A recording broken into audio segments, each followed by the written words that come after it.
Hello my dear friends. तो देखिए term one अब बहुत ही क्लोज हैं और कई स्टूडेंट्स बड़ी प्रॉब्लम फेस कर रहे हैं, स्पेशली जो स्कूल ही केवल जाते हैं, ऑब्जेक्टिव एग्जाम्स का आइडिया नहीं है।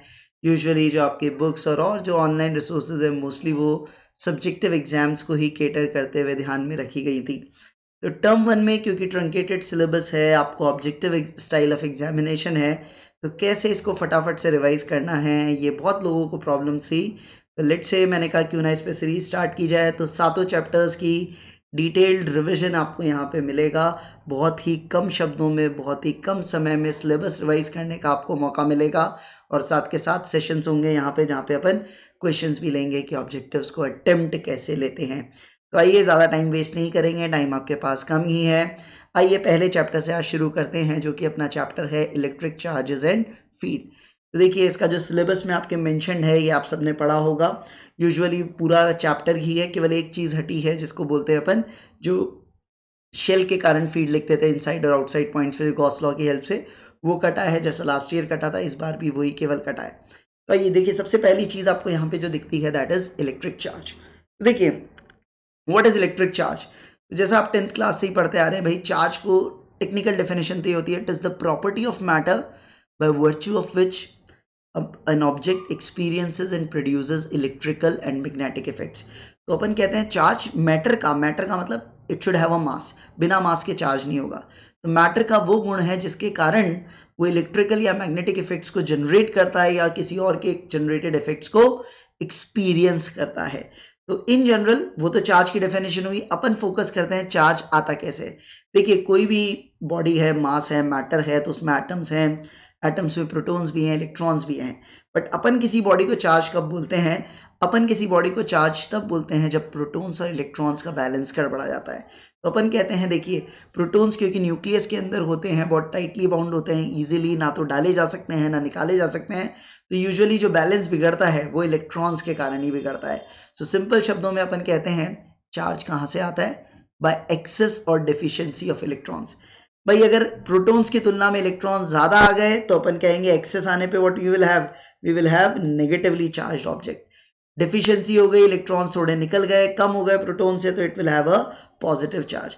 और इसी कारण से याद रखिए न्यूट्रल बॉडी की तुलना में बॉडी अगर नेगेटिव चार्ज है, इसका मतलब उसने इलेक्ट्रॉन्स कहीं से एक्स्ट्रा लाए हैं, किसी के हड़पे हैं, तो उसका मास डेफिनेटली थोड़ा सा राइज होगा। दो इलेक्ट्रॉन्स का मास निग्लिजिबल होता है, बट फिर भी टेक्निकली देखें तो न्यूट्रल बॉडी की तुलना में नेगेटिवली चार्ज ऑब्जेक्ट होगा, उसका मास थोड़ा सा बढ़ जाएगा।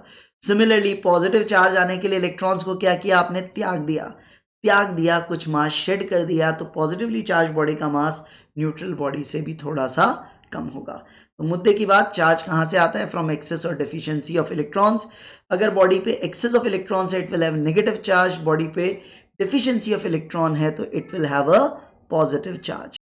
फिर देखिए अब बात आता है कि सर न्यूट्रल बॉडी है उसको चार्ज कैसे कर सकते हैं। तो बॉडी को चार्ज करने के तरीके, तो तीन तरीके अपन पढ़ते हैं। एक बोलते हैं अपन charging by friction, one is charging by contact और कंडक्शन भी आप कहते हैं। तीसरा होता है चार्जिंग बाय इंडक्शन।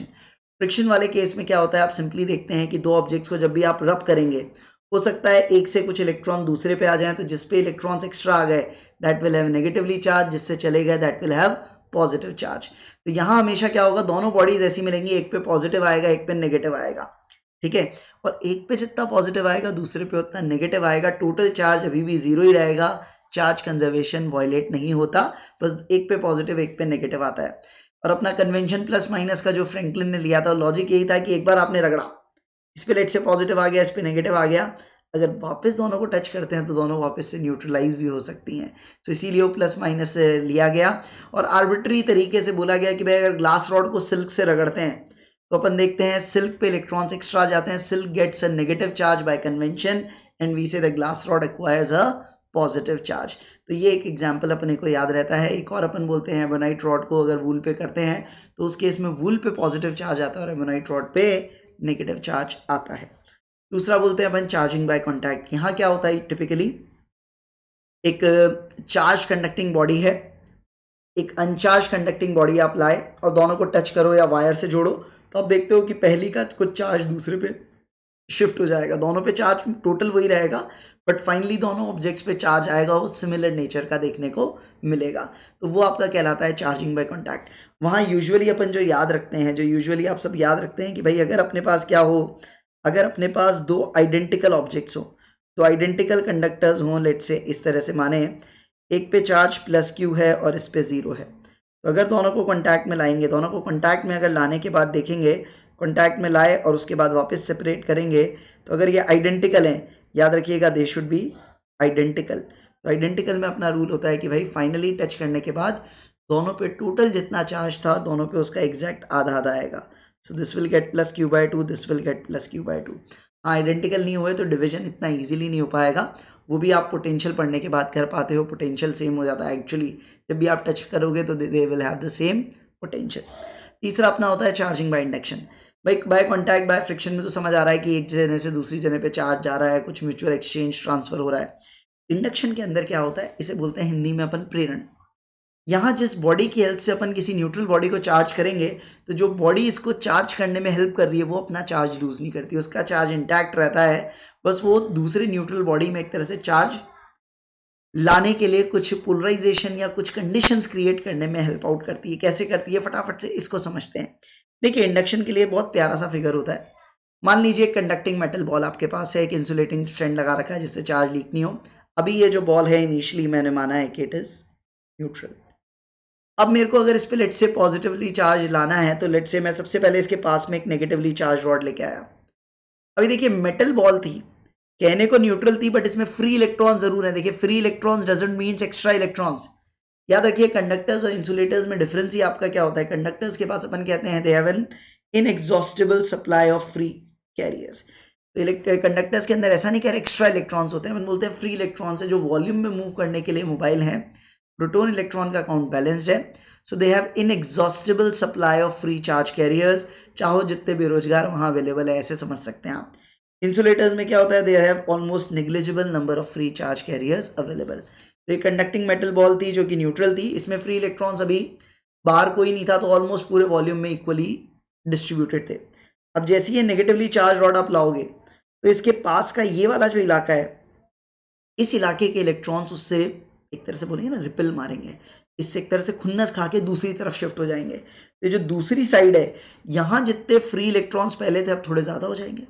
तब यहाँ कोई छोटे से सेक्शन का वॉल्यूम लोगे, जितना प्रोटॉन्स होंगे इलेक्ट्रॉन्स उससे ज़्यादा हो जाएंगे, तो यहाँ लगेगा एक नेगेटिव चार्ज इंड्यूस हो गया ड्यू टू इलेक्ट्रॉन बिल्डअप, और इस पार्ट पे इलेक्ट्रॉन डेफिशिएंट हो गया तो यहाँ पॉजिटिव चार्ज बिल्डअप हो गया। ओवरऑल बॉल अभी भी न्यूट्रल है, बट इसमें एक पोलराइजेशन हो गया, एक तरफ पॉजिटिव चार्ज इंड्यूस हो गया, एक तरफ नेगेटिव। अब इस रॉड को यहीं रखे रखे आप क्या करोगे, इस मेटल बॉल को एक वायर के थ्रू अर्थिंग अपन ने कर दी, ग्राउंडिंग कर दी। तो ग्राउंडिंग करते ही देखिए ये जो नेगेटिव इलेक्ट्रॉन्स चार्ज जो डेवलप हुआ है, ये उस नेगेटिव चार्ज से बचना चाह रहा है, भागने का मौका ढूंढ रहा है। तो जैसे ही आपने उस सुरंग बना के धरती में जाने का रास्ता दिया, वो नेगेटिव चार्ज इसके रिपल्शन के कारण ये वाला जो नेगेटिव चार्ज था, ये सारा कहेगा भैया चलो पीछा छुड़ाओ, इससे डर लग रहा है भाग जाओ। तो ये सारा नेगेटिव चार्ज ग्राउंड में चला गया। ग्राउंड आप बोलते हो क्या है, उसमें चाहे जितने इलेक्ट्रॉन दे दो, चाहे जितने इलेक्ट्रॉन उससे ले लो, अपन कहते हैं इट्स इनफाइनाइट सोर्स और सिंक। तो बेसिकली देखिए यहाँ पे भी कॉन्टैक्ट है, जैसे ही आपने अर्थ से कनेक्ट किया इलेक्ट्रॉन्स अर्थ में गए और इस कारण से इसने इलेक्ट्रॉन शेड आउट किए, तो अब इस पर पॉजिटिव चार्ज बचा रह गया। अब आपने ग्राउंडिंग हटा दोगे तो अब केवल पॉजिटिव चार्ज रह गया, और जैसे ही अब आप रॉड हटाओगे तो ये पॉजिटिव चार्ज अपने रिपल्शन के कारण चारों तरफ इक्वली डिस्ट्रीब्यूट सरफेस पे हो जाएगा। So this is charging by induction. यहाँ पे देखिए चार्ज कराने के लिए मैं नेगेटिवली चार्ज रॉड लेके आया था। पूरे प्रोग्राम के अंदर अगर आप देखेंगे तो इस रॉड ने अपना कुछ भी चार्ज यहाँ पर लूज आउट नहीं किया है, इसका जितना चार्ज था उतना ही मेंटेन्ड है, बस इसने हेल्प आउट की। अगर ये रॉड नहीं लाते डायरेक्ट यहाँ पे ग्राउंड करते तो कुछ होने वाला नहीं था। तो ये एक छोटा सा सेक्शन आपके और काम का होता है कि कैसे ये चार्ज बिल्डअप हो रहा है, स्टेप्स क्या क्या हैं ये याद रखिए। फिर अपन बात करते हैं चार्ज की गुड प्रॉपर्टीज ऑफ चार्ज। आपके NCERT book 3 basic properties charge की कहती है। पहली कहती है एडिटिविटी। एडिटिविटी क्या कहती है कि भाई अगर लेट्स से इस रूम में 5-7 चार्ज पार्टिकल्स हैं, तो रूम का टोटल चार्ज अपन बोलेंगे सबके इंडिविजुअल चार्ज का सम, बट सम कैसे करेंगे अपन, that would be Q1 plus Q2 plus Q3, और ये जो Q1 plus Q2 Q plus Q3 करेंगे, क्या करेंगे विथ साइन, जो भी ऐड करोगे विथ साइन। तो एडिटिव है, दो पॉजिटिव है तो जुड़ के ज़्यादा पॉजिटिव हो जाएगा, एक पॉजिटिव नेगेटिव है तो मिलके थोड़ा सा कम हो जाएगा, वो सारा जुगाड़ आप यहाँ पे कर सकते हो। This is called additivity of charges. फिर अपन बोलते हैं सबसे इंपॉर्टेंट जो अपने लिए होता है क्वांटाइजेशन ऑफ द चार्ज। अपन कहते हैं इलेक्ट्रिकल चार्ज इज क्वांटाइज्ड। क्या मतलब है इसका? इलेक्ट्रिक चार्ज इज क्वांटाइज्ड का मतलब ये है किसी भी बॉडी पे जब आप चार्ज को मेजर करोगे तो हमेशा इलेक्ट्रॉनिक चार्ज या क्वांटा ऑफ चार्ज, जिसको अपन ई मैग्नीट्यूड कहते हैं, 1.6 इंटू 10⁻⁻19 कूलम्स। तो किसी भी बॉडी पे जब भी आप चार्ज की टोटल कैलकुलेशन करोगे तो टोटल चार्ज बॉडी पे हमेशा ई या ई का कोई मल्टीपल इंटीग्रल ही मिलेगा। इसका मतलब कहने का क्या है, अगर मैं बोलूं किसी बॉडी पे मैंने ये चार्ज पाया, तो देखिए आप देखते ही अपनी थोड़ी सी दिमाग लगाएंगे तो आप बोलोगे यार सर ये तो आपने चार्ज लिखा है 1.5 ई, तो आप देखते ही बोलोगे सर ये पॉसिबल नहीं है। पॉसिबल केवल क्या हो सकता है, ई 2 ई 3 4 ई, ये 2.5 3.5 ई पौने 4 ई, इस तरह का चार्ज कभी भी नहीं आएगा। टिपिकली ये क्वांटाइजेशन का चेक अपन तभी लेते हैं जब लो वैल्यू ऑफ चार्ज हो, -90 -18 कुलम्स। बड़े लेवल के चार्जेस पे, मिली माइक्रो कुलम्स पे क्वांटाइजेशन को चेक करने की कोई रिक्वायरमेंट नहीं होती। मैक्रो लेवल पे it's not that important, but हाँ उस लेवल पे इट इज़ इंपॉर्टेंट। चार्ज जो भी होगा हमेशा बॉडी पे ई का एक इंटीग्रल मल्टीपल ही होगा। This is very very important. और किसने दिया था ये? अपन कहते हैं क्वांटाइजेशन की बात की थी मिलिकन्स ने, और उसने बहुत famous Millikan's oil drop experiment किया था जहाँ से क्वांटाइजेशन उसने एस्टैब्लिश किया था। थर्ड अपन बोलते हैं कंजर्वेशन। अपन क्या कहते हैं, अगर कोई आइसोलेटेड सिस्टम हो, मतलब जहाँ बाहर से कुछ आ नहीं रहा, बाहर कुछ जा नहीं रहा, एक आइसोलेटेड सिस्टम का टोटल इलेक्ट्रिकल चार्ज हमेशा कंजर्व्ड रहेगा। मतलब उसका पॉजिटिव नेगेटिव चार्ज चेंज हो सकता है but total net charge conserved रहेगा। फॉर एग्जांपल आप बोलो कि यार एक वेसल में इस तरह का आप रिएक्शन करा रहे हो, पहले सोडियम आयन थे, क्लोराइड आयन थे, और दोनों को आपने रिएक्ट करा के NaCl बना दिया। तो यहाँ लगता है यार सर पहले इस पे प्लस ही चार्ज था, इस पे माइनस ही चार्ज था, पॉजिटिव चार्ज भी था, नेगेटिव चार्ज भी था, और फाइनली तो जीरो हो गया। भाई यहाँ पे भी अगर आप देखोगे नेट चार्ज कंजर्वेशन, ये नहीं कहता पॉजिटिव चार्ज कंजर्व्ड है, ये भी नहीं कहता नेगेटिव चार्ज कंजर्व्ड है, टोटल चार्ज देखिए सिग्मा QI अगर मैं करूंगा तो प्लस ई प्लस माइनस ई करूंगा तो दैट वाज जीरो। तो पहले भी इनिशियल चार्ज जीरो था और अभी भी फाइनल चार्ज जीरो है। तो क्वांटाइजेशन सॉरी ये कंजर्वेशन यहाँ पर भी वैलिड है। जैसा मैंने समझाया था चार्जिंग बाय फ्रिक्शन में भी वैलिड है। दोनों न्यूट्रल थे, अब एक पे जितना पॉजिटिव आएगा दूसरे पे उतना नेगेटिव आएगा, तो क्वांटाइजेशन यहाँ पर भी वैलिड, सॉरी कंजर्वेशन यहाँ पर भी वैलिड रहेगा। ये तीन चीजें याद रखिए, चार्ज के तीन बेसिक गुण हैं, quantization, additivity and conservation of charge. Conductors insulators की बात मैंने आपको समझाई दी। कंडक्टर्स के पास भर भर के फ्री इलेक्ट्रॉन्स अवेलेबल हैं, इंसुलेटर्स के पास बहुत सीमित संख्या है। फिर आते हैं अपन दो चार्जेस के बीच लगने वाला फोर्स, उसको दिया था कुलम्स ने। तो कुलम ने जो लॉ दिया था याद रखिए, Coulomb's law is ideally valid only when we have 2 point charges. ये आइडियली केवल किसके लिए वैलिड है? For 2 point charges. तो 2 पॉइंट चार्जेस के लिए क्या कहता है कि लेट्स से 2 पॉइंट चार्ज हैं Q1 और Q2, अभी आपकी सिंप्लिसिटी के लिए दोनों को पॉजिटिव मान लें। अगर ये 2 पॉइंट चार्जेस Q1 Q2 हैं और इनके बीच का डिस्टेंस मैंने बोला ये Q1 ये Q2 और इनके बीच का डिस्टेंस R है, तो देखिए पहले तो इतना तो आपको याद ही है, like charges repel, unlike charges attract, इसको भी एक प्रॉपर्टी ऑफ चार्ज बोल सकते हो। तो ये दोनों रिपेल मानेंगे, तो 2 पे देखिए फोर्स किधर लग रहा है? Away from 1। 1 पे फोर्स किधर लग रहा है? Away from 2। दोनों एक दूसरे से खुन्नस खा रहे हैं, ये भी रिपल्सिव फोर्स लग रहा है, ये भी रिपल्सिव फोर्स लग रहा है, तो मैग्नीट्यूड तो दोनों का सेम होगा।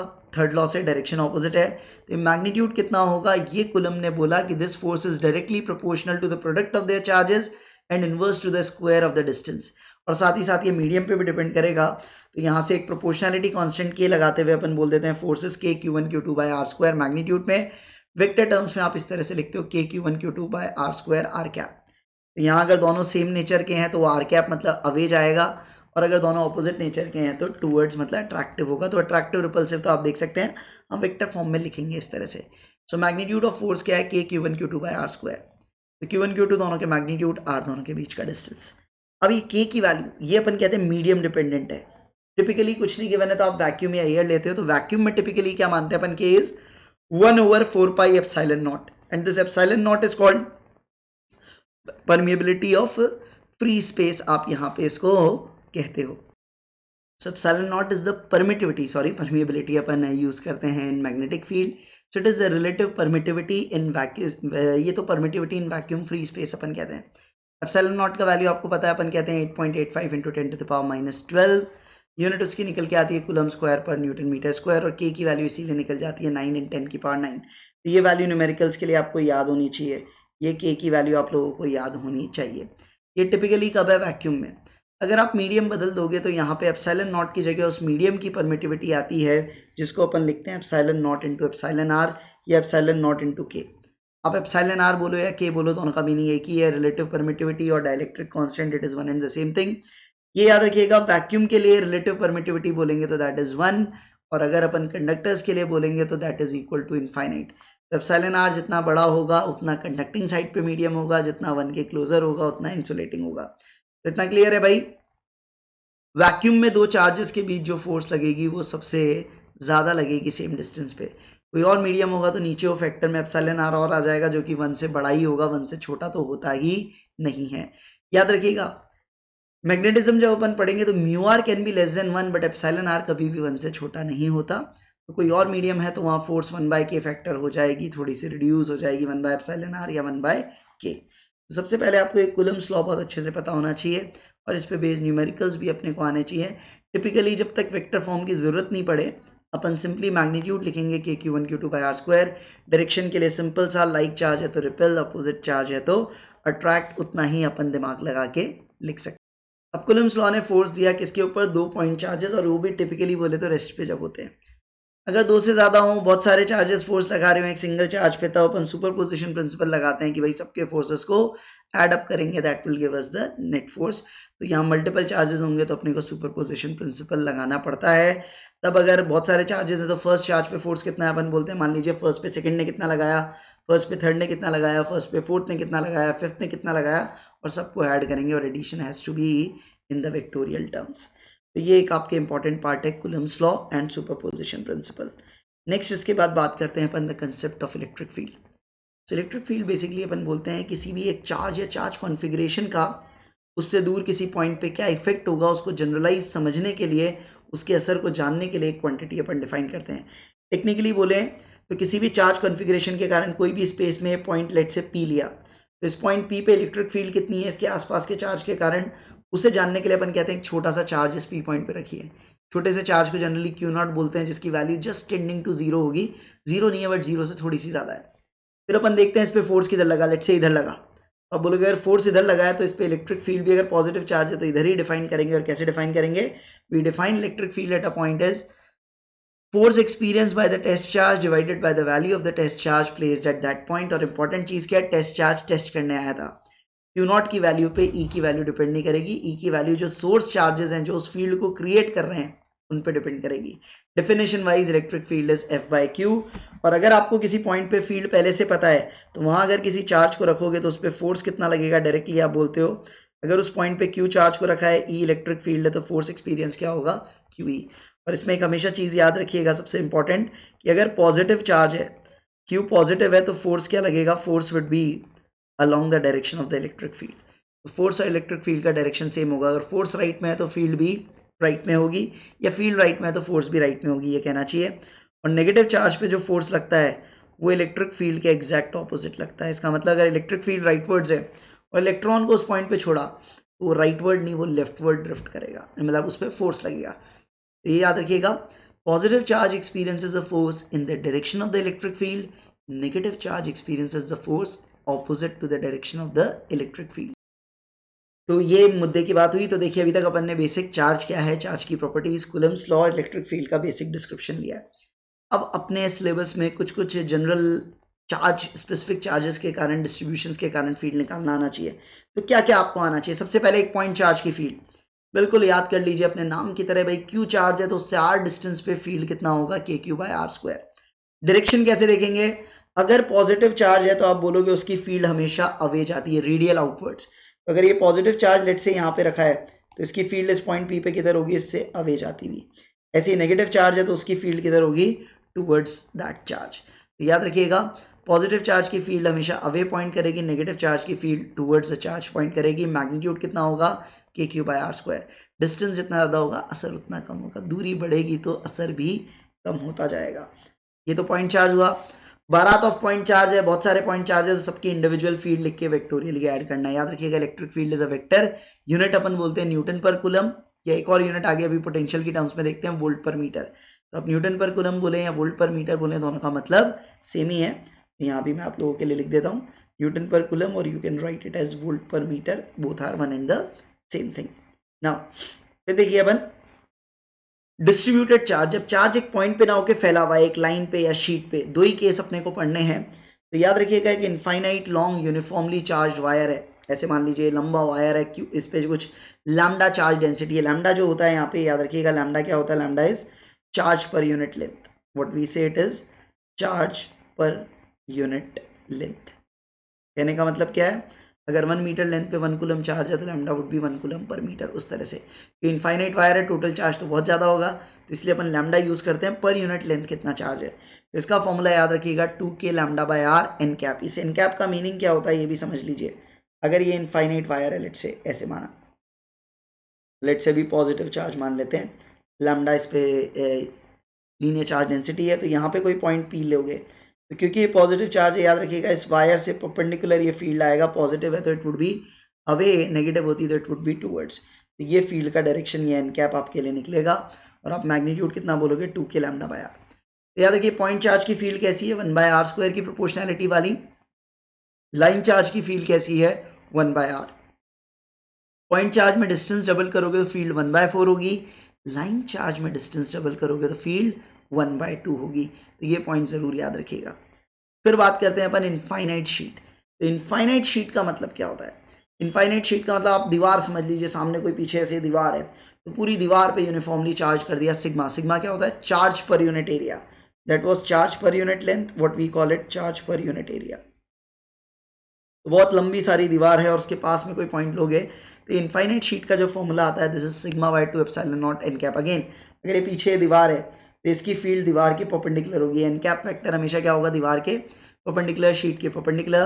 पॉजिटिव है तो away from the wall, negative है तो it would be towards the wall. Magnitude क्या होगा, सिग्मा बाय 2 एप्सिलॉन नॉट, ये याद रखिएगा। Sigma is the charge density, epsilon not again वही वैक्यूम मानते हुए मैंने यहाँ पे लिखा है। तो ये तीन रिजल्ट्स आपको आने चाहिए। याद रखिए पॉइंट चार्ज की फील्ड 1/r² की प्रोपोर्शनैलिटी वाली, लाइन चार्ज की फील्ड 1/r की प्रोपोर्शनैलिटी, और इनफाइनाइट शीट की जो फील्ड है this is independent of r. कहने का मतलब क्या है, उस वॉल से 1 सेंटीमीटर की डिस्टेंस पे जो फील्ड होगा 2 सेंटीमीटर के डिस्टेंस पे भी फील्ड उतना ही होगा। डिस्टेंस कम ज़्यादा करने से फील्ड कम ज़्यादा नहीं होगा। ये रिजल्ट बहुत अच्छे से आप याद रखिएगा।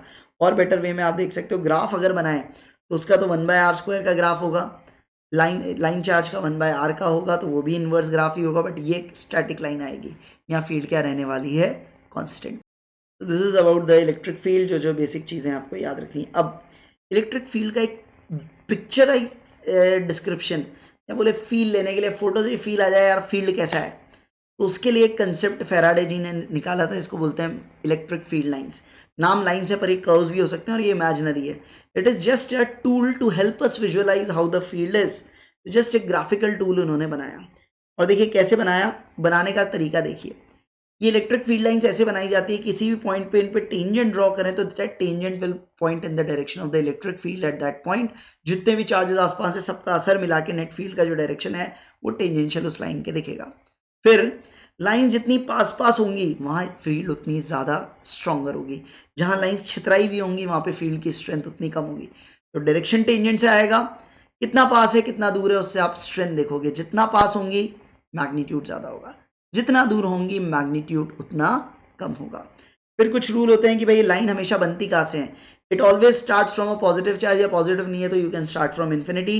It will terminate on a negative charge, negative नहीं है तो you can terminate it at infinity, but as a general rule starts from a positive charge and ends on a negative charge, otherwise infinity से भी start या and करा सकते हैं। Plus ये लाइंस कभी आपस में इंटरसेक्ट नहीं करेंगी, ये लाइंस कभी भी आपस में इंटरसेक्ट नहीं करेंगी, जैसा आप 10th क्लास में भी पढ़ते थे मैग्नेटिक फील्ड लाइंस के लिए, वैसे यहाँ पे भी बोलते हैं, क्योंकि अगर इंटरसेक्ट कर गई तो एक पॉइंट पे दो टेंजेंशियल डायरेक्शन आएंगे, तो फील्ड के दो पॉसिबल डायरेक्शन एक पॉइंट पे नहीं हो सकते, वो फिजिकली एब्सर्ड होगा।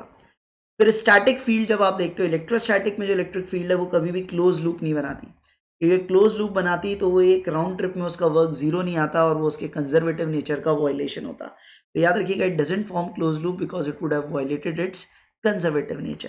फिर किसी भी चार्ज से कितनी लाइंस आप बाहर निकालोगे या टर्मिनेट कराओगे पॉजिटिव या नेगेटिव के हिसाब से, उसका कोई सेट रूल नहीं है, बट एक तरीका है कि लेट्स से अगर 1 कूलम चार्ज से मैंने 4 लाइंस बाहर निकाली तो 2 कूलम से मैं 8 निकालूंगा, मतलब नंबर ऑफ लाइन स्टार्टिंग और ending on a charge is directly proportional to the magnitude of the charge. अगर चार्ज का मैग्नीट्यूड डबल है तो उससे लाइंस भी डबल निकलेंगी, ट्रिपल है तो लाइंस भी ट्रिपल निकलेंगे। इस रूल का भी ध्यान रखा जाता है। फिर आपके सिलेबस में 4 पैटर्न आपको समझ में आने चाहिए, आपकी एनसीईआरटी बुक में ही फोटो है।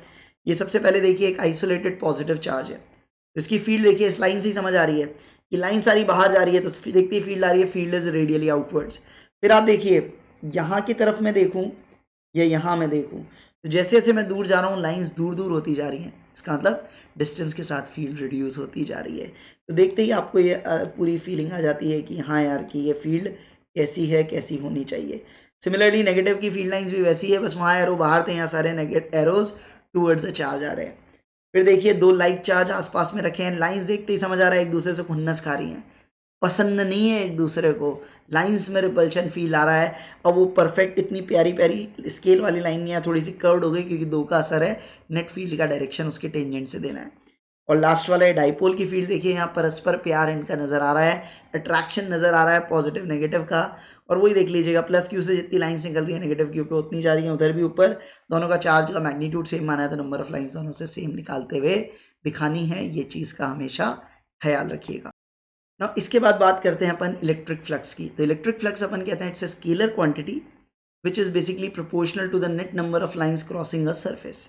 तो किसी भी सरफेस से इलेक्ट्रिक फ्लक्स अपन कैसे लिखते हैं, तो सबसे पहले अपने को जो मोस्टली बोर्ड लेवल पे काम आता है कि अपन मान के चलते हैं कि यहाँ पे मान के चल रहे हैं कि इलेक्ट्रिक फील्ड कैसी है, इट्स अ यूनिफॉर्म। यूनिफॉर्म का मतलब कांस्टेंट फील्ड, हर जगह मैग्नीट्यूड भी सेम है, डायरेक्शन भी सेम है, और अपन कह रहे हैं कैसा सरफेस है, प्लेन सरफेस है। अगर एक प्लेन सरफेस हो और यूनिफॉर्म फील्ड हो तो डायरेक्टली फ्लक्स कितना लिखते हैं, ई डॉट ए। ऐसे समझिए ये प्लेन सरफेस, तो ये एरिया वेक्टर याद रखिएगा सरफेस के परपेंडिकुलर आएगा। लेट से अगर इलेक्ट्रिक फील्ड ऐसे है यूनिफॉर्म इस तरह से, ई ऐसे है, ए ऐसे है, इनके बीच एंगल थीटा है, तो इस सरफेस से फ्लक्स कितना गुजरेगा, अपन बोलते हैं that is given by dot product of E and A, E dot A which is E A cos theta. और इसीलिए फ्लक्स की जो ऐसा ही यूनिट आएगी वो याद रखिएगा, फील्ड का न्यूटन पर कुलम और एरिया का metre square, metre square per coulomb, चाहे तो डायमेंशंस भी आप निकाल सकते हैं। ये फ्लक्स है, याद रखिए ये जनरल डेफिनेशन नहीं है, डेफिनेशन है केवल यूनिफॉर्म फील्ड प्लेनर सरफेस। अगर कर्व्ड सरफेस है, नॉन यूनिफॉर्म फील्ड है, तो फिर अपने को इंटीग्रेशन पे जाना पड़ता है। फिर अपना इंटरेस्ट जागता है ऐसे किसी दीवार से फ्लक्स निकालने में नहीं, अपना इंटरेस्ट आता है क्लोज सरफेस से। पहली चीज याद रखिएगा, क्लोज सरफेस का मतलब क्या होगा। क्लोज सरफेस का मतलब ऐसा होगा, एक ऐसा सरफेस जो पूरे ब्रह्मांड को घर और बाहर में डिवाइड ऐसे करे कि इंटीरियर से एक्सटीरियर पॉइंट पे जाना हो तो उस सरफेस को क्रॉस करे बिना नहीं जा सकते। सो बेसिकली अपन बोलते हैं जो वो एक वॉल्यूम एनक्लोज कर रहा है, वर्ल्ड को 2 पार्ट में डिवाइड कर रहा है और बीच में बाउंड्री आ रही है। फॉर एग्जाम्पल आप देखिए एक प्लास्टिक की बॉल देख लीजिए, तो उसका जो कवरिंग है, अब अंदर का पार्ट इनसाइड हो गया और बाकी पूरी दुनिया आउटसाइड हो गया, that would B A close surface. Simple पानी का ग्लास क्लोज सरफेस नहीं होगा, हाँ ऊपर से उसको पैक कर दो, ढक दो, तब वो क्लोज सरफेस बनेगा। जिस कमरे में आप बैठे हो उसके खिड़की दरवाजे सब बंद कर दें, सारी तरफ से वो 2 आमने सामने की दीवार, 2 आगे पीछे की दीवार और छत और फर्श ले लें, तब जाके वो क्लोज सरफेस बनेगा। ये अपने को ध्यान रखना है। और जब फ्लक्स क्लोज सरफेस से फ्लक्स निकालते हैं तो अपन ऐसे लिखते हैं, ई डॉट डी ए। और एक गोला, ये गोला बनाया सांप के ऊपर, इंटीग्रेशन के सांप पे जो गोला बनाया, it means it is over a close surface. और इसी पे जनरलाइज करके गॉस अंकल ने बड़ा जबरदस्त लॉ दिया जो कि फिजिक्स में बहुत इंपॉर्टेंट कहलाता है। इवन आप बोलते हो मैक्सवेल की 4 इक्वेशन में से पहली इक्वेशन यही कहलाती है जिसे बोलते हैं गॉस लॉ। क्या कहता है ये, net electric flux through any close surface, किसी भी नेट इलेक्ट्रिक फील्ड का जब फ्लक्स क्लोज सरफेस से निकालोगे integration E dot D A with that गोला, तब अपन कहते हैं वो नेट फ्लक्स इसके इक्वल होगा net enclose charge by the surface divided by epsilon not. याद रखिए जो लेफ्ट हैंड साइड में ई लिखा है, this E is not only due to internal charges, this is due to all the charges present whether inside और outside. But right side में जो Q enclose है, यहाँ पे आपको केवल क्या लेना है, only the net charge which is enclosed by the close surface. Surface के अंदर कितना नेट चार्ज था केवल वही काम आएगा, बाहर के चार्ज फील्ड तो कंट्रीब्यूट करेंगे बट वो फ्लक्स में कंट्रीब्यूट नहीं करते। इसका मतलब क्या है, देखिए इन जनरल मैं बात करूं, लेट से कोई क्लोज सरफेस लिया, यहाँ लेट से प्लस Q1 है, यहाँ लेट से माइनस Q2 है, यहाँ लेट से माइनस Q3 है, लेट से यहाँ प्लस Q4 है। तो ये क्या कहता है, इस क्लोज सरफेस पे मान लीजिए यहाँ पे कोई भी छोटा छोटा एलिमेंट लिया, ये DA लिया, ऐसे E लिया, ऐसे E डॉट DA पूरे सरफेस पे अपन करते जाएंगे। तो यहाँ जब मैं ये E ले रहा हूँ तो ये जो E क्रिएट हो रही है सरफेस के किसी पॉइंट पे, ये 1 और 3 से नहीं हो रही है, 1 2 3 4 चारों की फील्ड है, बट जब इसको पूरे सरफेस पे इंटीग्रेशन करेंगे तो आप देखोगे Q2 और Q4 का कंट्रीब्यूशन अपने आप कैंसिल आउट हो जाएगा, केवल Q1 और Q3 का ही बचेगा। तो इस पर्टिकुलर केस में अगर मुझे फ्लक्स निकालनी है तो मैं डायरेक्ट गॉस लॉ से बोलूंगा net enclose charge which is Q1 minus Q3 by epsilon not. अपना कन्वेंशन ऐसा है कि outward flux is taken as positive, और आउटवर्ड लाइंस कब जाएंगी, जब अंदर पॉजिटिव चार्ज होगा, and inward flux is taken as negative, ये याद रखिएगा। तो याद रखिए net flux through a closed surface does not depend on where are the outside charges or how much outside charge is present. It only depends on what is the net enclosed charge within the surface. ये point अच्छे से याद रखिएगा Gauss law. और याद रखिएगा किसी surface से फ्लक्स अगर जीरो है तो उसका मतलब ये है कि एनक्लोज चार्ज जीरो है। हो सकता है अंदर पॉजिटिव चार्ज भी हो, नेगेटिव चार्ज भी हो, और दोनों बैलेंस्ड होगा। इसका मतलब ये नहीं कि अंदर चार्ज नहीं हो। और फ्लक्स जीरो का ये मतलब नहीं है कि फील्ड हर पॉइंट पे जीरो होगी। हाँ, सरफेस के हर पॉइंट पे फील्ड जीरो तो फ्लक्स तो जीरो होगा, बट फ्लक्स जीरो से ये नहीं बोल सकते कि हर पॉइंट पे फील्ड जीरो होगी। ये छोटे छोटे क्वेश्चंस है जो थ्योरेटिकल क्वेश्चंस आपके कई एग्जामों में आ चुके हैं, इसमें भी आ सकते हैं। तो गॉस लॉ को अच्छे से देखिएगा, ये एक ऐसी चीज़ है, देखिए जब सब्जेक्टिव आता था तब तो ये ऑलमोस्ट फिक्स क्वेश्चन होता था। ऑब्जेक्टिव में भी कुछ ना कुछ इसको यूज़ करते हुए क्वेश्चन होंगे ही। तो इस पार्ट की जितनी आप प्रैक्टिस करेंगे आपको उतना फल ये देगा ना। इसके बाद इस चैप्टर का जो सबसे लोगों को परेशान करता है, द पार्ट ऑफ डाइपोल। तो भाई डाइपोल क्या होता है, तो सबसे पहले आप देखिए a pair of equal and opposite charges plus Q and minus q separated by some gap d बोलिए या 2a बोलिए। मैं एनसीईआरटी के अकॉर्डिंग बोल रहा हूँ कि लेट्स से दो चार्जेस हैं प्लस क्यू माइनस क्यू, उनके बीच डिस्टेंस 2a है। ऐसा जो सिस्टम है that is called a dipole like this. दो charges plus Q and minus Q, और इनके बीच के गैप को आप 2a बोलिए, 3a बोलिए, डी बोलिए, आपके मन में आए जो बोलिए, कोई समस्या नहीं है। लेट्स से मैंने ये डिस्टेंस कितना बोला है, 2a। तो यहाँ अपन बोलते हैं डाइपोल मोमेंट। अपन सबसे पहले एक डाइपोल की सबसे इंपॉर्टेंट प्रॉपर्टी होती है उसका इलेक्ट्रिक डाइपोल मोमेंट। तो सबसे पहले डाइपोल मोमेंट एक डाइपोल की इंपॉर्टेंट कैरेक्टरिस्टिक है। सबसे पहले वेक्टर है, इसका डायरेक्शन क्या होता है, तो हमेशा याद रखिएगा it always points from negative towards the positive charge. Dipole moment vector negative से पॉजिटिव चार्ज की तरफ पॉइंट करता है। इसका वैल्यू कितना होता है, अपन बोलते हैं the magnitude of one of the charge multiplied by their distance. तो यहाँ पे क्यू क्या है, magnitude of one of the charge, magnitude of one of the charge, कई दोनों का मैग्नीट्यूड सेम है, किसी का भी मैग्नीट्यूड आप बोल सकते हो। और 2a क्या है, उनके बीच का गैप या डिस्टेंस बिटवीन देम, उनके बीच का जो गैप है, जो डिस्टेंस है, वो आप बोल सकते हो दैट इज कॉल्ड 2a, या QD भी लिख सकते हो। और पी कैप मैंने कहा हमेशा किधर पॉइंट करेगा, फ्रॉम नेगेटिव टूवर्ड्स पॉजिटिव, ये हमेशा याद रखिएगा। तो डाइपोल मोमेंट याद रखिए चार्ज इनटू डिस्टेंस, तो इसकी यूनिट क्या होती है, इसकी यूनिट भी याद रखिएगा कूलम मीटर। इसकी कभी भी ऐसा यूनिट अगर अपने को बोलनी हो, wait a minute, let me take the pen, okay. इसकी जो SI यूनिट होगी that is Coulomb into metre, आप डायमेंशंस भी लिख सकते हैं। तो ये होता है आपका डाइपोल। अब इस डाइपोल की फील्ड कैसी होती है, जनरली अपने को बोर्ड लेवल पे दो ही जगह इसकी फील्ड लिखनी आनी चाहिए, एक्सियल और इक्वेटोरियल। पहली चीज़ तो यार इसकी फील्ड लिखेंगे कैसे, भाई कॉमन सेंस से दो चार्जेस हैं तो किसी भी पॉइंट पे फील्ड लिखनी है। आप एक्सियल इक्वेटोरियल छोड़िए, लेट से यहाँ पे कोई पॉइंट ले लिया आपने P1, भाई सिंपल सा लॉजिक है। भाई सबसे पहले बोलोगे इस प्लस क्यू की फील्ड कितनी है, इससे डिस्टेंस निकालो, ये फील्ड बोलोगे आप E/2 प्लस क्यू। फिर माइनस क्यू से फील्ड लिखिए, इससे फील्ड कितनी है, जो भी है नेगेटिव के कारण इधर उसकी तरफ आएगी, E/2 माइनस क्यू। और नेट फील्ड क्या होगी, दोनों का वेक्टर एडिशन। तो यहाँ कुछ नया नहीं होता, आइडियली दो चार्जेस की फील्ड को ऐड करना है।